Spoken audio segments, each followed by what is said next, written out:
안녕하세요. 저는 사연을 자주 듣는 여자입니다. 사연을 자주 듣는 편이긴 한데 요즘은 이 사연 채널이 제 유일한 소통 창구이기도 하고 사람 사는 얘기를 들을 수 있는 라디오 같은 존재이기도 합니다. 사연을 들으면서 드는 생각이 참 기구한 운명들이 많구나 하는 생각을 자주 합니다. 그게 본인 의지가 아니더라도 타인으로 인해 벌어지는 상황들이지만 그땐 몰랐습니다. 남들 얘기만 들을 땐 어떻게 저렇게 상황이 되게 그냥 둘 수가 있지? 나 같으면 뭐라도 했을 텐데 하는 생각도 했죠. 근데 막상 제가 그런 상황에 처해 보니 정말 머리가 하얘지더라고요. 아무것도 못하고 몸이 그냥 굳어버린다는 얘기가 너무 공감이 되고 누가 저한테 마법이라도 건 것처럼 몸이 안 움직이더라고요. 꿈에서도 일어나 본 적이 없는 상상도 못 해본 일을 겪고 나니 지금도 그날 일만 생각하면 온몸에 오금이 저립니다. 사실 저는 이혼을 한 여자입니다. 제 사주에 남자가 없다는 말도 점쟁이한테 들은 적이 있는데 그땐 뭐가 그리 좋아서 그 남자와 결혼까지 했는지 모르겠습니다. 제 전남편은 정말 아무것도 보잘것없는 사람이었습니다. 집안도 학벌도 그리고 외모도 정말 볼품없는 사람이었죠. 그래도 제가 그 사람과의 결혼을 선택한 이유는 그 사람이 너무 착해서였습니다. 그 사람의 첫사랑이 저이기도 하고 저의 첫사랑도 그 사람이었죠. 그 사람을 처음 만난 건 고등학교 졸업식 날이었습니다. 저는 동네 여고에 다녔고 그 사람은 동네 남고에 다녔는데 저희 학교는 평소 남자 출입이 안 되다가 축제날과 졸업식 때면 교문이 개방돼서 누구든 학교 안에 들어올 수 있도록 해줬습니다. 사실 학교 축제날과 졸업식 날이 유일하게 남자를 만날 수 있는 날이라 저도 그렇고 친구들도 그렇고 살면서 화장을 빡세게 하는 날 중 하루였습니다. 그날 저도 어설픈 화장으로 졸업식에서 부모님과 사진도 찍고 친구들과 기념을 하고 있는데 한 무리의 남자애들이 저희에게 다가왔습니다. 야, 너네 우리보다 졸업 하루 일찍 하네? 같이 품앗이 같은 거 할래? 우리가 너네 찍어줄게. 내일 우리 졸업식에 와서 너네도 우리 좀 찍어줘. 하고 말을 걸더라고요. 그 당시 남자와의 대화가 불편했던 저는 친구 뒤로 숨었고 인기 많은 친구가 나서서 그래? 그럼 찍어줘. 야야 뭐야 쟤네가 찍어준대. 하면서 사진을 찍었습니다. 그리고 다음 날 저는 그 친구들을 따라 남고 졸업식을 갔습니다. 저희가 교문 앞에 도착하자마자 시커먼 남자애들이 전부 저희를 쳐다봤습니다. 그리고 저희 둘을 보고 나서 신나게 손을 흔드는 애들이 있었죠. 야, 여기야, 여기! 우리 여기 있어! 하며 어제 저희 사진을 찍어준 친구들이었습니다. 저랑 친구는 둘이 달려가서 그 친구들 사진을 몇 장 찍어줬고 같이 사진을 찍기도 했습니다. 그렇게 졸업식이 끝나고 나서 그 남자 무리들이 야, 우리 오늘 술 마실래? 아는 형이 호프집 하는데 거기서 모이기로 했어. 하고 저희 둘을 부르더군요.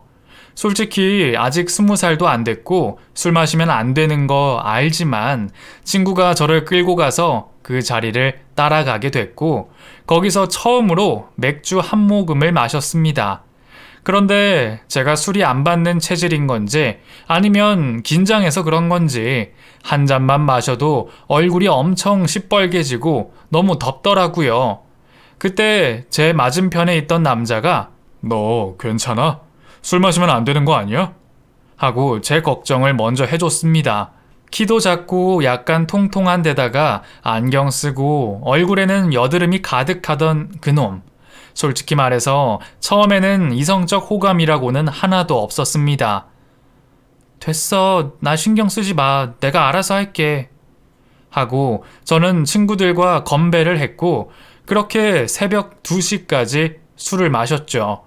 그리고는 집에 가려는데 그 남자가 제 손을 확 잡더니 야, 너 이렇게 취해서 어떻게 가려고 그래? 내가 데려다 줄게. 너네 집 어디야? 하고 제게 묻더라고요. 주변에서는 야, 상호가 너한테 관심 있나 보다. 야, 상호야, 네가 데려다 줘. 어차피 너네 집 여기 옆 동네잖아. 상호랑 슬슬 얘기하면서 걸어가. 저 새끼 진짜 괜찮은 놈이야. 하면서 저희 둘이 이으려는 분위기를 내더라고요. 됐어. 나 혼자 갈 수 있어. 너도 너네 집 가. 하고 호의를 거절했지만 그 친구는 혼자 걸어가는 제 뒤를 계속 따라왔습니다. 10걸음 걷다가 뒤를 돌아봤을 때 그놈이 따라오길래 따라오지 말라니까? 나 혼자 갈 수 있다고. 하고 소리를 질렀고 또 걷다가 뒤를 돌아봤는데 따라오길래 너 스토커야? 진짜 왜 그래? 따라오지 말라고 했잖아. 너 싫다고. 저리 가라고. 하며 고함을 질렀죠. 하지만 그 고집 정말 꺾을 수 없었습니다. 결국 그 친구는 저희 집 앞까지 저를 따라왔고 제가 집에 들어가는 걸 보고 나서야 집으로 돌아갔습니다. 그렇게 집에 도착하자마자 골아떨어져서는 다음날 12시가 넘어서 일어났습니다. 그런데 술에 취한 저를 엄마가 흔들어 깨우면서 야, 이 기집애야, 너 뭐하고 다니는 애야? 어? 집 앞에 지금 뭔 일이 났나 봐라. 아이고 진짜 어디서 저런 걸 달고 와가지고 당장 나가봐 당장 하고 저를 내쫓더라고요. 잠결에 등짝을 맞으며 집 밖으로 쫓겨났는데 문 앞에 어제 저를 집에 데려다 줬던 상호가 서 있는 겁니다. 야, 김상호, 너 여기 왜 있어? 뭐야? 하고 자다 일어난 얼굴로 쳐다보자 저를 보고 웃으면서 야, 너 자다 일어나니까 진짜 못생겼다. 가서 세수라도 좀 하고 와라. 양치라도 하던지 입냄새 난다 야. 하면서 저를 보고 낄낄대는 겁니다. 저는 그제야 제 꼴을 보고 아이씨, 너 여기서 딱 기다려. 내가 지금 들어가서 화장하고 옷 싹 갈아입고 나올 거니까 하고 큰 소리를 냈고 집에 들어가서 씻고 화장하고 옷을 갈아입고 나왔죠. 그런데 씻으면서도 그런 생각이 들더라고요. 내가 왜 그러지? 그런 새끼가 뭐라고 하던 말던 내가 왜 걔를 신경 쓰지? 하는 생각이요. 어쨌든 머리는 감기 시작했고 샤워는 했으니 그냥 나가보자 하고 밖으로 나갔는데 잠결에 봤을 땐 몰랐는데 막상 정신을 차리고 만나니 진짜 제 스타일이 아니더라고요. 이런 말 하기 그렇지만 외모가 너무나도 못생겨서 아무리 봐도 남자로서 호감은 전혀 느껴지지 않았죠. 그래도 저희 집 앞까지 저를 보겠다고 왔고 어차피 저도 아무것도 안 먹은 공복 상태라 배가 고파서 점심이나 먹자라며 걔를 데리고 근처 콩나물 국밥집으로 왔습니다. 그런데 밥 먹는 내내 걷는 내내 걔가 저를 보고 웃는 겁니다. 너 왜 자꾸 웃어? 내가 웃겨? 아니 그게 아니고 그냥 아까 네 얼굴이 너무 웃겨서 자다 일어나서 엄마한테 맞으면서 나오는데 그게 너무 웃기네. 너네 엄마도 되게 재밌으시고 하면서 웃더라고요. 내가 그렇게 못생겼었나 싶은 생각이 들어서 저도 모르게 빽 하고 소리를 지르면서 야, 그게 뭐가 그렇게 웃기냐? 너는 뭐 엄마한테 맞은 적도 없어?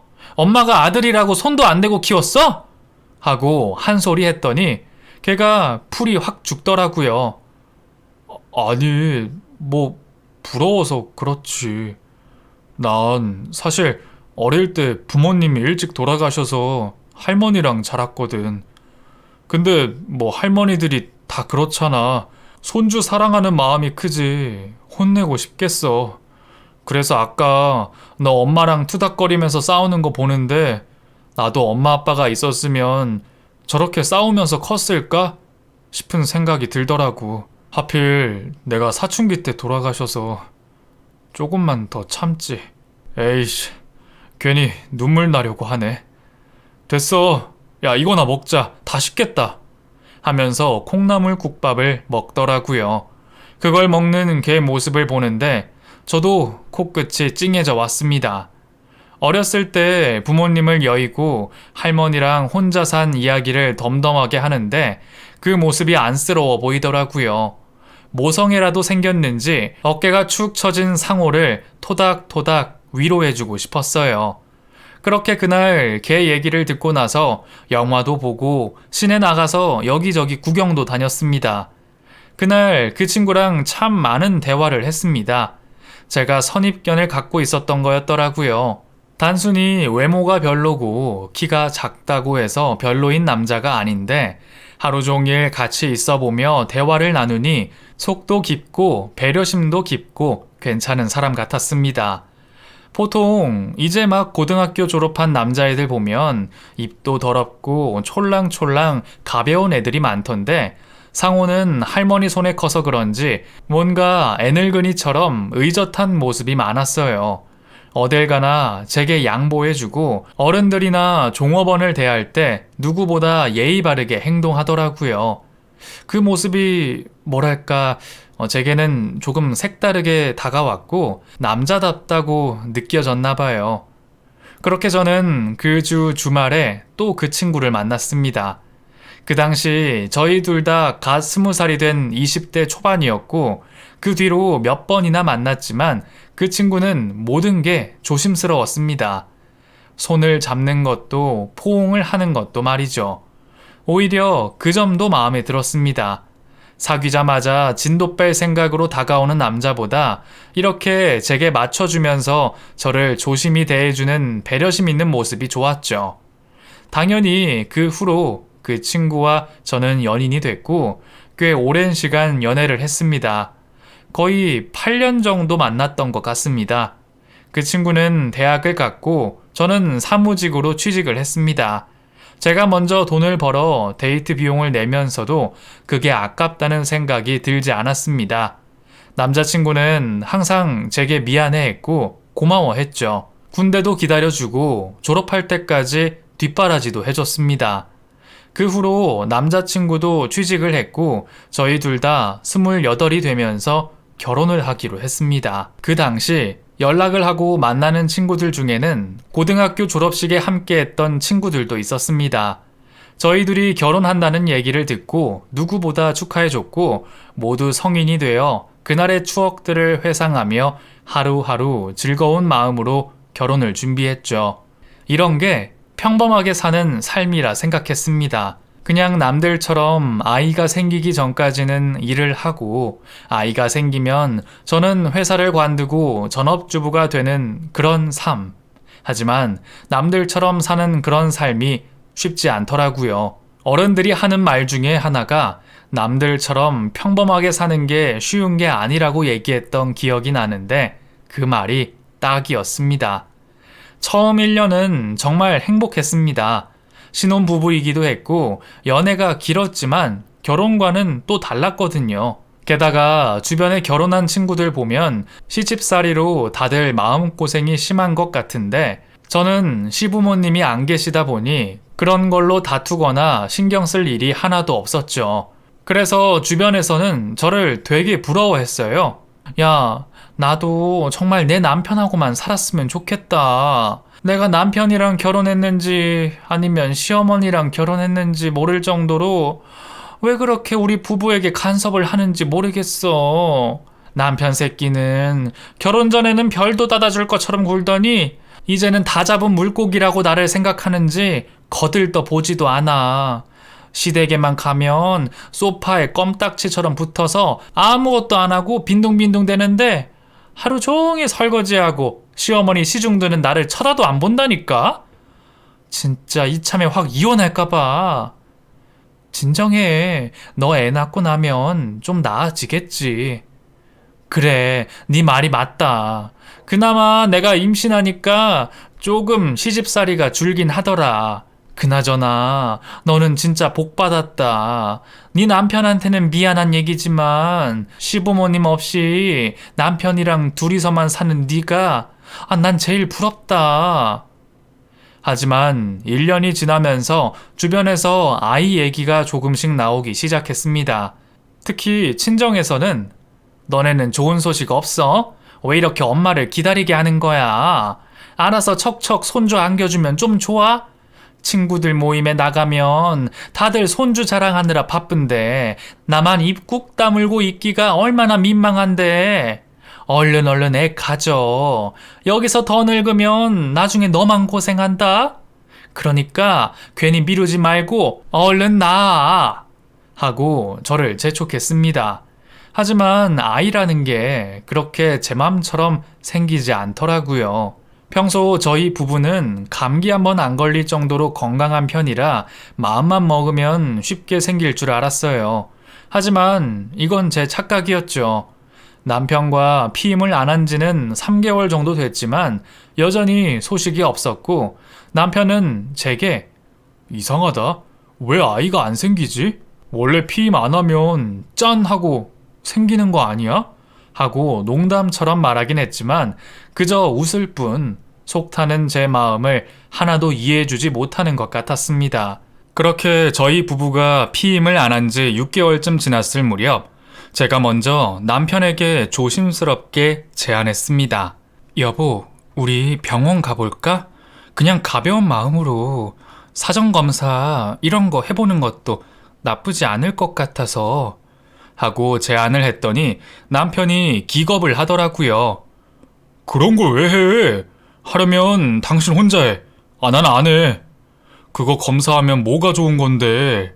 난 남자고 산부인과 가서 그런 검사 받는 것도 좀 쪽팔려. 무슨 갑자기 검사야 검사는. 하면서 사람이 확 돌변하는 겁니다. 남편이 너무 거부 반응을 보이니 어쩔 수 없이 저 혼자 병원을 찾았고 선생님께서는 제게 원래 원인 불명의 난임도 많아요. 기능상으로도 전부 다 정상인데 아이를 갖는다는 게 쉬운 일은 아니죠. 하고 저를 위로해 주셨습니다. 그리고 덧붙이는 말은 정확한 원인이 알고 싶다면 남편분도 꼭 같이 데리고 오세요. 그래야 이유를 알고 치료를 할 수 있는 거니까요. 여성 난임도 많지만 남성 난임도 심상치 않게 보이거든요. 하고 말씀하셨죠. 이 말을 그대로 남편에게 전했더니 말도 안 되는 얘기라며 펄쩍 뛰더라고요. 세상에 그런 게 어딨냐며 자기는 건강하고 아픈 데가 없는데 왜 검사를 받아야 하냐며 난리를 치는데 도저히 설득할 자신이 없었습니다. 결국 그렇게 실랑이를 한 게 3개월. 싫다는 남편 손을 잡고 병원을 방문했고 남편 역시 이상이 없다는 걸 알게 됐습니다. 그런데 왜 아이가 생기지 않는 건지 너무 가슴이 답답하고 남편은 자기도 문제가 없다는 사실을 알고 기세등등해져서는 다른 병원 가봐야 되는 거 아니야? 말이 안 되잖아. 내 문제가 아니면 네 문제인 거 아니야? 그러니까 내가 피임하지 말자고 했었잖아. 괜히 1년 동안 시간 낭비만 했어. 그냥 하지 말고 바로 애 생기게 노력 좀 할걸. 하면서 대놓고 제 탓으로 돌리더라고요. 사실 남편은 부모 없이 할머니 밑에서 형제도 부모도 없이 혼자 자랐기 때문에 아이를 엄청 갖고 싶어 했었습니다. 그래서 결혼 전에 무조건 애 셋은 낳아야 한다면서 제게 부담을 줄 정도였죠. 하지만 결혼하고 나서 바로 임신 계획을 세우지는 않았어요. 그 당시 저도 일을 하고 있었고 비상금까지는 아니지만 제 돈을 좀 갖고 있어야 한다는 생각으로 일을 그만두지 않고 있었죠. 지금은 육아휴직이며 출산휴가며 복지가 잘 되어 있지만 우리 때는 그런 건 딴 나라 이야기였거든요.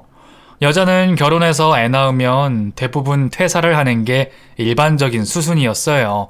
하지만 이런 제 맘도 모르고 남편은 자꾸 아이 타령만 하니 이 새끼가 현실을 모르나 하는 생각이 들었습니다.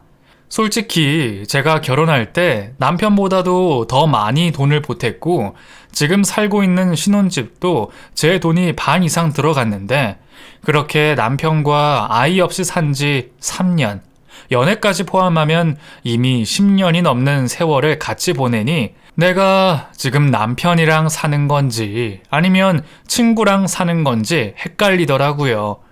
그렇게 결혼 생활 4년 차에 저희 두 사람은 서로에게 소홀해졌고 남편이 먼저 제게 이혼 얘기를 꺼냈습니다. 그것도 술자리에서 말이죠. 나 사실 내가 생각했던 결혼 생활이랑 너무 달라. 아니, 그리고 가장 중요한 건 내가 널 사랑하는 건지 모르겠어.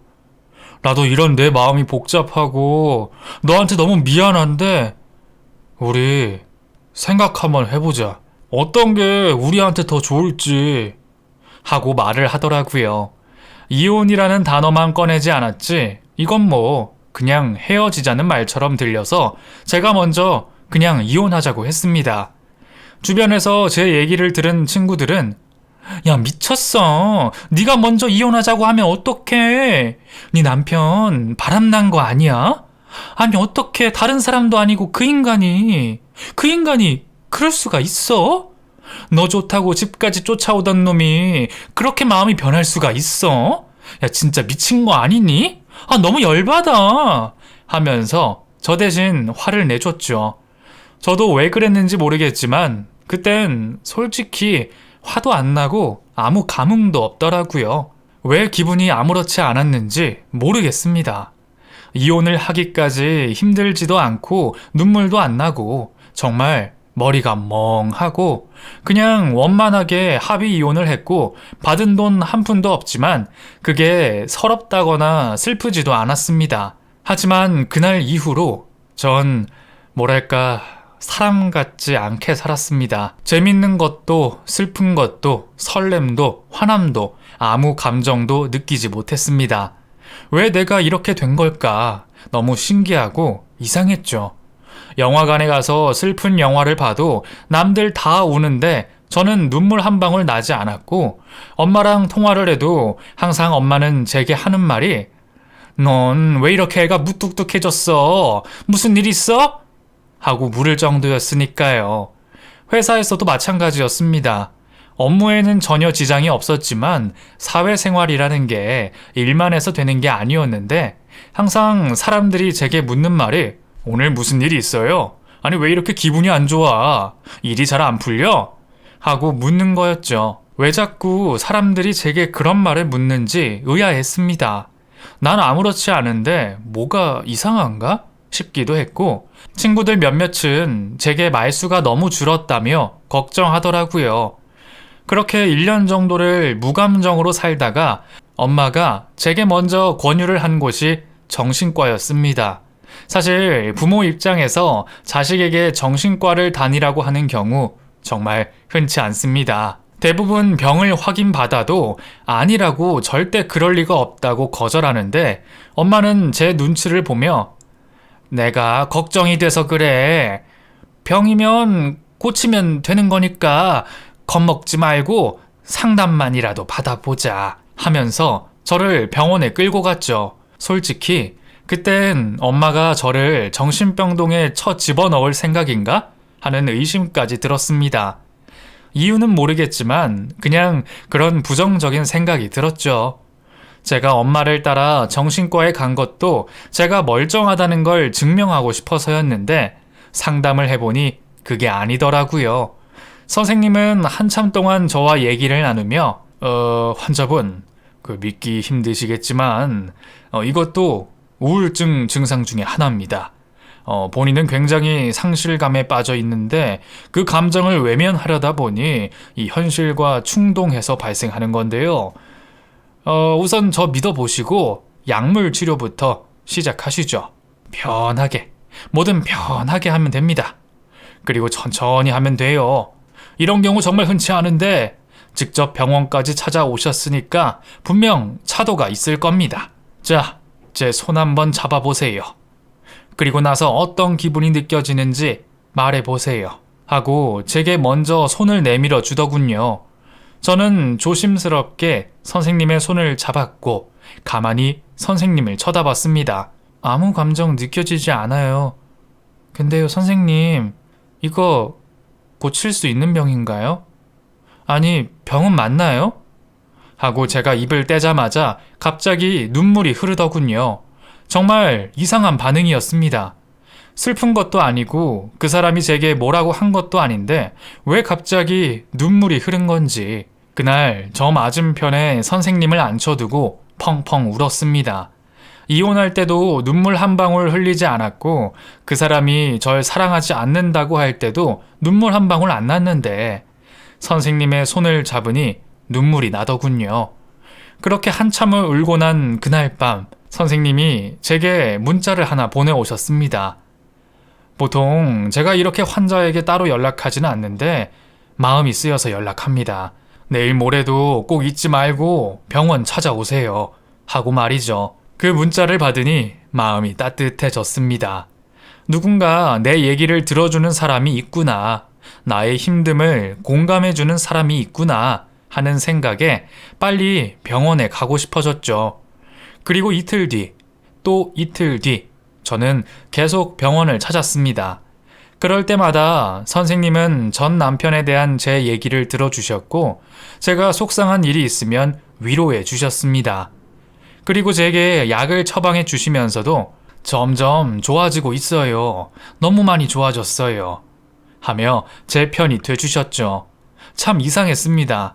처음에 병원을 갔을 땐 전 남편에 대한 얘기, 그리고 그 사람과 지냈던 추억들에 대해 늘어놓곤 했는데 3개월 정도 병원에 다니니까 점점 전 남편에 대한 얘기를 하는 제 모습을 찾기가 힘들었습니다. 그날 상담을 마치고도 선생님이 제게 상태가 많이 호전됐다고 볼 수 있는 게 뭔지 알아요? 환자분, 요즘 저랑 얘기하면서 웃는 일이 많아졌어요. 약 용량도 많이 줄였고요. 아직도 꿈을 많이 꾸세요. 하면서 제가 많이 좋아졌다고 얘기해 주시더라고요. 그렇게 병원에 가서는 제 얘기만 했지만 선생님과 따로 밖에 나와서는 가끔 선생님의 얘기도 들을 수 있었습니다. 저도 실은 환자분처럼 아픔이 있는 사람이에요. 이혼이라는 거 진짜 쉽지 않죠. 저도 누구보다 잘 압니다.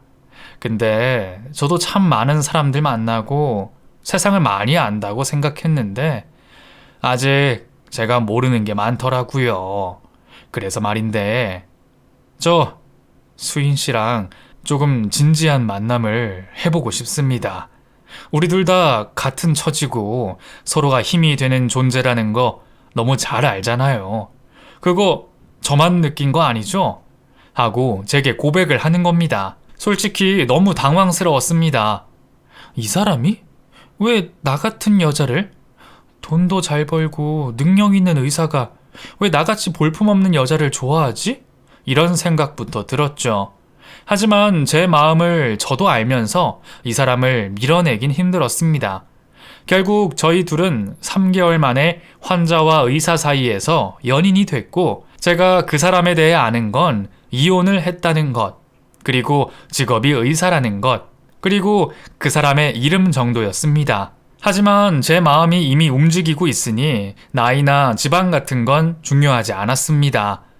그렇게 사귀기로 한 그날 처음으로 그 사람의 나이를 듣게 됐는데 저보다 무려 15살이나 많더군요. 하지만 외모가 동안이기도 하고 돈도 잘 벌고 어차피 당장 결혼할 것도 아닌데 연애만 하기엔 나쁘지 않다고 생각했죠. 거기다가 남자친구가 의사라는 거, 솔직히 말해서 제 급이 올라간 것 같아서 나이 차이가 많이 나도 나쁘지 않다는 생각이 들었습니다. 그렇게 저희 둘은 2년 정도 연애를 했습니다. 만나는 동안 정말 너무 행복했습니다.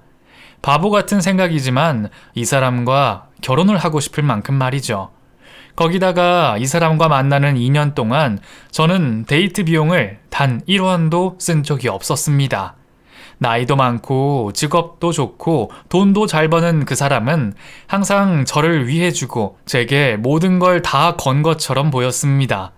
제가 전 남편과 아이 문제 때문에 이혼을 한 것도 너무나 잘 알고 있는 사람이라 그런지 틈만 나면 제게 난 너랑 결혼하면 아이 없이 살 거야. 지금도 충분히 행복하거든. 꼭 가족의 완성이 아이는 아니잖아. 난 아이보다 네가 더 필요해. 하면서 저를 위한 말들을 해주곤 했죠. 그렇게 저 결국 그 사람과 재혼을 선택했습니다. 15살이나 차이 났지만 대화가 잘 통했고 어린 남자보다 어른스럽고 기댈 수 있는 사람이었습니다. 그렇게 저희 두 사람만 조용히 혼인신고를 했고 부모님께만 말씀을 드렸습니다. 남편의 부모님은 노모라 자기의 결혼에는 관심이 없다면서 저만 괜찮다면 그냥 혼인신고를 하자고 하더군요. 그렇게 제가 살던 집은 전세를 빼고 남편 집에 들어가서 살게 됐습니다. 이혼한 지 오래돼서 그런지 아내의 흔적은 하나도 없었고 그냥 남자 혼자 사는 단촐한 느낌의 집이었습니다. 둘 다 신혼을 경험한 사람들이었지만 재혼을 한 그때만큼은 정말 신혼처럼 행복했습니다. 그렇게 남편과 재혼을 한 지 6개월쯤 됐을 무렵 남편이 방 안에서 소리를 지르며 통화하는 걸 우연히 듣게 됐습니다. 전화하지 말라고 했어? 안 했어? 내 인생 망치려고 작정했어? 알아서 살라고 했잖아. 내가 도대체 널 어디까지 더 받아주고 이해해줘야 되는데? 어? 아 진짜 이런 식이면 더 이상 나도 못 참아. 내가 무슨 이유로도 너 같은 애 하나 깜빵에 못 넣을 것 같아? 어? 정신 똑바로 차리고 살아. 네가 그따위로 사니까 네 인생이 그거밖에 안 되는 거야. 이 인간 쓰레기 같은 년아. 하면서 입에 담지도 못할 험한 말을 하더군요. 남편을 만난 시간 동안 그런 모습을 보인 적이 없었는데 그 목소리를 들으니 현관에서 저는 얼음처럼 굳어버렸습니다. 통화를 마친 남편은 진짜 미치겠네 하면서 방 밖으로 나오더니 절 보고 놀라더군요. 왔어?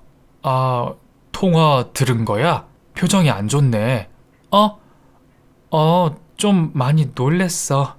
누군데 그래? 왜 그러는데? 아니야. 당신 몰라도 돼. 신경 쓰지 마. 내가 알아서 할게. 하면서 제게 말을 안 해주더군요. 그렇게 정막이 흐르고 저녁을 차려서 밥을 먹는데도 솔직히 너무 궁금했지만 더 물어볼 수는 없었습니다. 궁금증만 아는 채로 밤이 됐고 방에 들어가서 자려고 했는데 누군가 벨을 누르는 소리가 들렸습니다. 어머, 이 시간에 누구야? 하고 제가 자리에서 일어났더니 남편이 내가 나가볼게 하고 현관 쪽 인터폰을 확인하더라고요. 그리고는 됐어. 신경 쓰지 말고 자. 당신 절대 문 열지 마. 하고 저를 방 안으로 밀어넣습니다. 그런데 벨소리는 계속 들리고 저희 부부가 대답이 없자 결국 문을 쾅쾅거리며 밖에서 나오라고! 하며 소리를 지르더라고요. 결국 남편은 화를 내며 문을 확 열었습니다. 저도 당연히 뒤따라 나갔죠. 그런데 문을 연 순간 저 정말 너무 놀라서 숨이 멎을 뻔했습니다. 거짓말이 아니라 남편 딸뻘 되는 여자가 어디서 무슨 일을 겪은 건지 얼굴에 피투성이가 돼서는 문 앞에 서 있더라고요. 야, 한소희, 내가 집에 찾아오지 말랬잖아. 진짜 왜 이래? 내가 더 얼마나 해야 돼? 돈이 더 필요해. 그렇게 줬는데 아직도 더 필요해. 너 무슨 애가 이렇게 겁대가리가 없어? 결국 여자 때문이야? 또 여자 때문에? 아줌마가 우리 아빠 좋다고 쫓아다녔어요?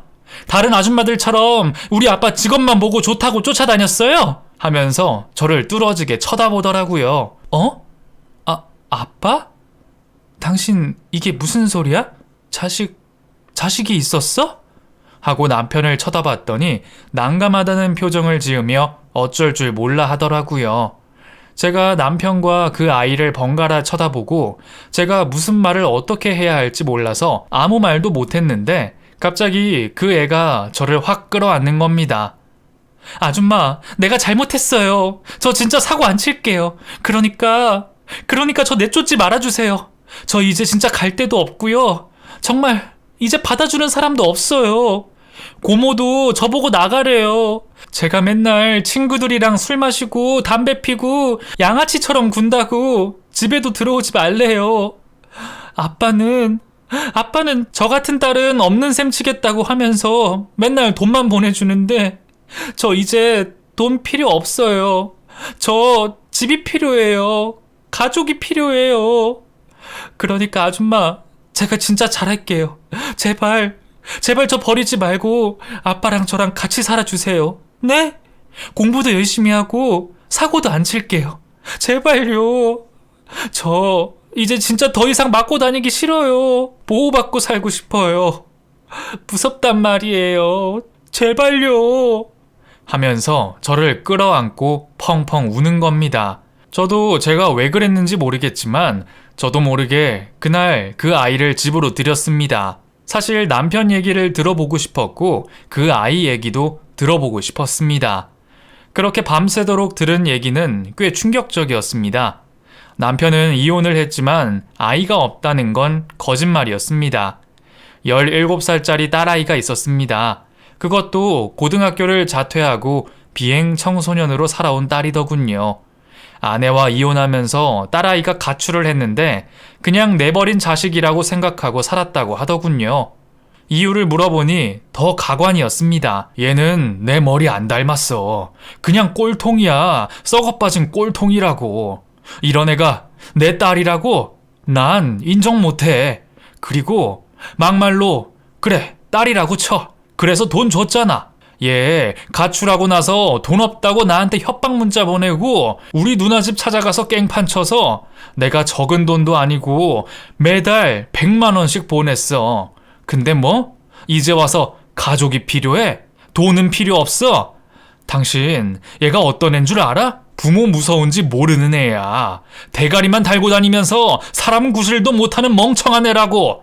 난 이런 자식 필요 없어. 야 한소희, 내가 돈 줄 테니까 너 나가. 나가서 길바닥에서 자던 몸을 팔아서 먹고 살던 네 마음대로 해. 더 이상 나 좀 그만 괴롭히고 제발 좀 꺼져 제발. 하면서 소리를 지르고 손찌검을 하려고 하더라고요. 이런 단편적인 모습으로 남편을 판단하긴 좀 그렇지만 왠지 딸을 대하는 그 모습이 미래의 저를 대하는 모습처럼 보였습니다. 딸아이는 엉엉 울기만 하고 바닥에 엎드려 있었고 저는 그 아이를 다시 일으켜 의자에 앉혔습니다. 둘이서 얘기해봐. 난 좀 빠질게. 그리고 여보, 나한테 당분간 연락하지 말아줘. 시간이 좀 필요해. 하고 저는 그날 밤 남편과 그 여자아이를 두고 집 밖으로 나왔습니다. 그리고 나서 그날 밤 혼자 호텔을 예약해서 밤새도록 생각했습니다. 머릿속에 드는 생각은 나 속았구나. 이런 게 사기 결혼이구나 하는 생각밖에 안 들더라고요. 내가 당한 이 상처를 어떻게 갚아주지? 내가 어떻게 해야 저 사람에게 고스란히 돌려줄 수 있을까? 이런 생각만 들었습니다. 우선 지금 제가 할 수 있는 건 그 사람과 헤어지는 것이 가장 첫 번째 방법이고 두 번째는 이 사람이 어떤 사람인지 실상을 까발려야 하는 것 같다는 생각이 들었습니다. 우선 그 다음날 아침 저는 남편에게 문자로 이혼하고 싶다고 말했습니다. 자식이 있으면서 없다고 거짓말한 건 명백한 사기 결혼이라고요. 전 그 딸아이를 받아줄 마음도 없고 앞으로 당신을 못 믿을 것 같다고 했죠. 그랬더니 또 흔쾌히 이혼을 하자고 하더라고요. 진짜 기가 막혀서 이 사람이 대체 무슨 생각을 하고 있는 건지 모르겠더라고요. 그러다 문득 든 생각이 바로 그 딸아이였습니다. 남편이 출근한 틈을 타 잠깐 집으로 갔는데 딸아이가 집에 있더라고요. 그것도 어젯밤보다 더 얼굴에 흉터가 심해진 상태로 침대에 누워 울고 있는 걸 보고 정말 너무 화가 났습니다. 그렇게 저는 그 딸아이를 데리고 병원에 찾아갔죠. 제가 병원에 도착하면 보통 저를 보고 조무사들이 인사를 해주는데 딸아이를 데려가 얼굴을 보여주며 그 사람이 어떤 사람인지 전부 설명하고 저를 어떻게 속여왔는지 전부 실토했습니다. 그리고 조무사들에게 부탁을 했습니다. 솔직히 말해서 돈 좀 쥐어줬습니다. 17살짜리 숨겨둔 딸이 있는데 그 딸에게 폭력을 가한다. 멍청하다는 이유로 부녀 관계를 끊어버리려고 하고 그 작은 아이가 누군가한테 맞아서 왔는데도 보듬어 주기는커녕 오히려 맞아도 싸다고 폭력을 더했다며 소문을 내달라고 했습니다. 제가 생각했던 것보다 업계에 소문나는 건 순식간이라고 말하던 조무사들이 어디에 글을 올리면 소문이 빠르게 퍼지는지 제게 알려줬고 저는 그 사이트에 가입해서 병원 이름을 실명으로 공개해 글을 올렸습니다. 그러자 그날 오후부터 고객들의 항의 전화가 빗발쳤습니다. 가정폭력범이 어떻게 정신치유를 하냐는 둥, 의사가 아니라 감옥부터 가야 되는 거 아니냐는 둥 전화기에 대고 소리를 지르더라고요. 남편은 변호사를 선임해서 인터넷에 글을 올린 사람을 명예훼손으로 신고하겠다고 난리법석을 떨고 있다며 조무사들에게 연락을 받았습니다.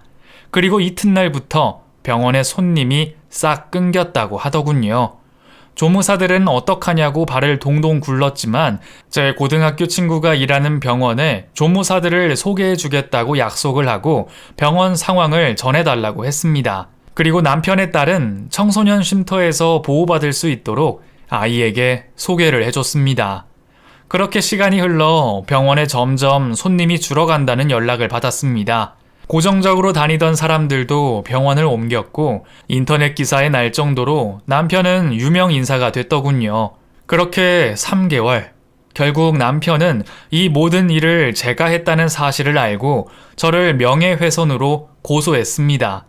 물론 이혼을 진행하면서 말이죠. 졸지에 저는 남편 덕에 전과범이 되고 2번의 이혼을 한 이혼녀가 됐지만 전 후회하지 않습니다. 그 능력 있는 의사라는 남자를 3개월 만에 무너뜨리고 개망신을 주고 병원 문을 닫게 한 것이 제가 할 수 있는 최고의 복수였으니까요. 제가 이혼 전에도 그 사람에게 말했었습니다. 정식으로 제게 사과하면 인터넷에 글 전부 내려주겠다고요. 하지만 몇 년이 지났음에도 아직 연락이 없네요. 벌어놓은 돈이 있으니 당장은 이름 바꿔 개원을 할 수 있을지 몰라도 제가 어떻게든 찾아내서 그 사람 앞길을 꼭 막고야 말겠다는 다짐을 합니다. 저 같은 사람이 어떻게 할 수 있냐고, 네가 뭘 하겠냐고 얘기하시는 분들도 계시겠죠? 하지만 저 아직 대한민국은 정의가 살아있다고 생각하는 사람이라 그 사람 앞길 제대로 막아보려고 합니다. 그런 놈 의사 자격 박탈시켜야 하지 않겠습니까? 이 사연을 듣는 분들, 제가 그놈 인생 망칠 수 있도록 제게 용기 한마디씩 해주시면 감사하겠습니다. 긴 사연 들어주셔서 감사합니다.